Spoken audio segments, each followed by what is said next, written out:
Hey guys, Lucas here. For most Singaporeans, your first home would probably be a HDB flat, but it may not be your forever home. As your life changes, you may feel like wanting to move to a new home that better suits your needs and lifestyle.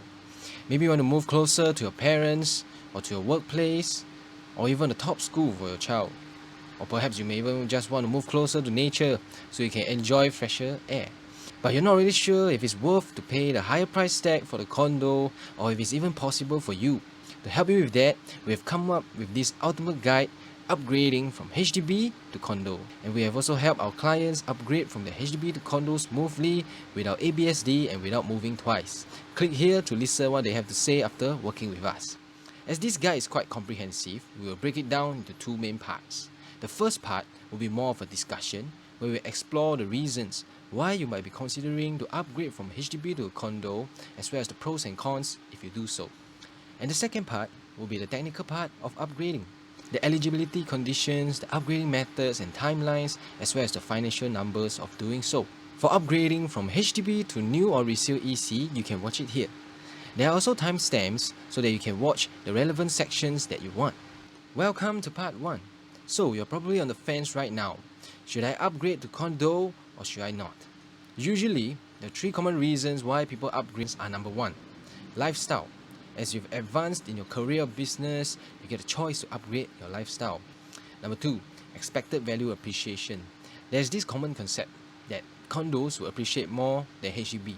Let's take a look at HDB and condo price appreciation over the 10 years. For HDB, the resale price appreciation from 447 to 536, working out to about 19.9% over 10 years, about 1.99 per annum. As you can see, for condo, the average price appreciated from 1,100 to 1,866 per square foot. So it's about 59.35%, worked out to be about 5.93% per year. Take note that these are very general average prices across the whole Singapore and includes all of the sizes throughout the 10 years. The figures will definitely be different depending on specific districts, and of course, the past does not mean the future. But the core function of HDB being a housing tool for the masses is a fact. It's not meant to be an investment vehicle. Rules such as MOP, buyer eligibility, rental restrictions, and number 3, the ability to upgrade to a condo for free. It's not actually free, just that they don't need to touch their current savings, as the sale proceeds from the HDB flat are more than sufficient to pay for the down payment of the upgrade while leveraging on their loan quantum, and sometimes they even get to keep some extra cash in their pocket. They can also take profit, enjoy a luxurious new home, and also access a potentially better performing asset. So the pros of upgrading: people treat it as a retirement asset, treat their own property as a tool for forced savings. And upgrading to a condo means increasing that nest egg, where they will be able to downgrade to a smaller flat in the future and use the proceeds as retirement income. Do take note, if you use a lot of your CPF for your housing payments, you need to be aware of the effects of CPF accrued interest in the long run, especially over 25 years. Another pro of upgrading to a condo is that there is lesser restrictions. There's no MOP, there's no EIP quota for sale and renting. You can also do cash out refinancing to loan for other investment opportunities. For cons, space. At the same price tag, you will be getting a lesser space compared to a resale HDB flat. And secondly, the channeled funds. More of your funds will go to the property repayment, maintenance costs, leaving you lesser cash to save or invest on other instruments. Right sizing options. If you're thinking of right sizing to a new HDB flat for your retirement, let's say a BTO, it'll be challenging as you need to dispose of your private property for 13 months before you can apply for the BTO and still have to wait for it to be built. And these are the current rules. However, you can still right size to a HDB resale, no such restrictions. So if you value having more space, having more liquid savings, and the discipline to invest in other vehicles safely, perhaps upgrading to a condo might not be for you. If living in a condo is your dream, you can afford it, you have the holding power, you want to build a bigger nest egg, you can seriously consider going for it. Here's another tip for you, the 3-3-10 guideline. First 3, if interest rates 3x from here, you're still comfortable with the mortgage payments. Second 3, it doesn't exceed 1/3 of your monthly income. The 10th, purchase price is 10x of your annual income. Then upgrading to a condo will be relatively safe and conservative for you. Which of the 3 reasons for upgrading you can relate to the most? A, B, or C? Let me know down below. Moving on to the technical details. Firstly, the eligibility to upgrade from your HDB flat. Number 1, minimum occupation period, the MOP. You must fulfill your HDB MOP before you can sell your flat or even buy another private property. To check your MOP status, you can log into my HDB page with your SingPass. Head over under My Flat, Purchased Flat, Flat Details, and Minimum Occupation Period. There you will be able to see your status. Also, during MOP, your spouse and occupiers are not allowed to acquire private residential property. Buying to hold on trust for another person is also not allowed. Number 2, the current ownership type. If you have at least one Singapore citizen as the owner, you may choose to retain your HDB flat when you buy your private property. If all of the owners are Singapore PRs, you'll need to inform HDB branch before any of you in the HDB can exercise the OTP for the private residential property. And the owners will not be able to retain the HDB flat and must sell within 6 months of acquisition of the private property. Secondly, buy first or sell first. 3 key factors that will affect your decision: financing, personal preference, and type of condo. The first one, financing. How much funds do you want to use from your own pocket, be it cash or CPF, for the purchase? Or do you prefer to use more of the sale proceeds to fund your purchase?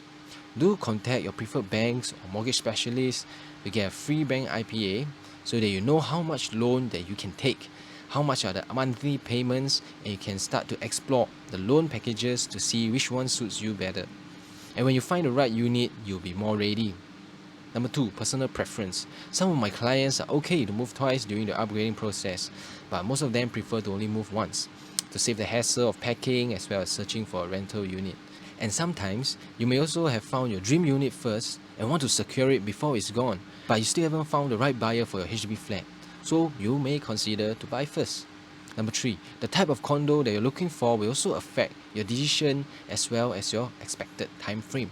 2 types, new launches, resale. New launches are the ones that are still under construction and it could take up to a few years before it's ready for you to move in. For resale, it's more flexible. Sometimes you can move in immediately depending on the current tenancy or own stay. Here's the general buying process for a new launch. Visit show flat, submit your EOI with blank check to be inserted into ballot system. Select a unit if you are shortlisted based on your ballot queue number. Pay booking fee of 5% to secure the OTP. Engage your conveyancing firm at this point in time. Get the sale and purchase agreement, exercise it, and pay 15% of the purchase price, buyer stamp duty and additional buyer stamp duty applicable, and the payment scheme will begin. If you're purchasing a new launch and it's still under construction, you'll be paying under the progressive payment scheme. If it's already built up, like the usual resale unit, there will be 5% minimum cash and 20% down payment, assuming a 75% loan. And here's the general buying process for resale units.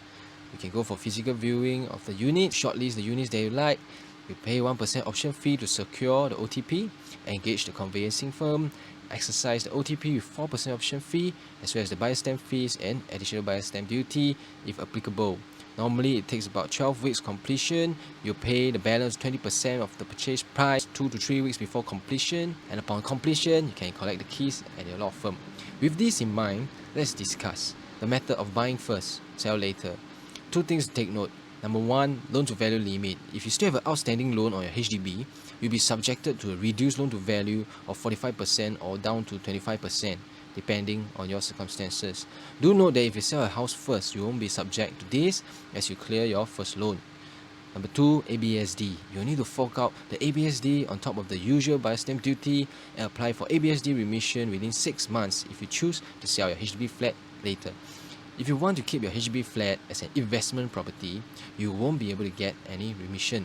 Do check IRAS for the most updated and detailed conditions for ABSD remission before you move forward. If eligible, you can buy first and wait out the construction in your HDB flat, pay the ABSD first at time of purchase, then once your condo TOPs, you must sell the HDB flat within 6 months of collecting the keys and apply the ABSD refund within 6 months after the sale of your flat. You must also remain married. There must be no change of ownership at the time of the sale of the first property. The pros of buying first, sell later is that you get to secure your desired unit first. Move into it and decide if you want to sell a HDB or keep it. You only need to move once.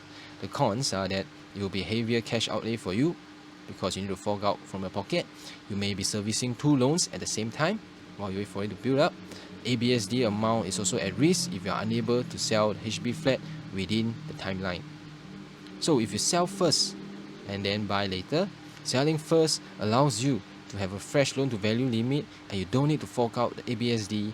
The funds, you can actually use it as down payment for your upgrade. You can also use your sale proceeds from the HDB flat, pay for the bulk of the down payment for your next home, retaining your cash savings.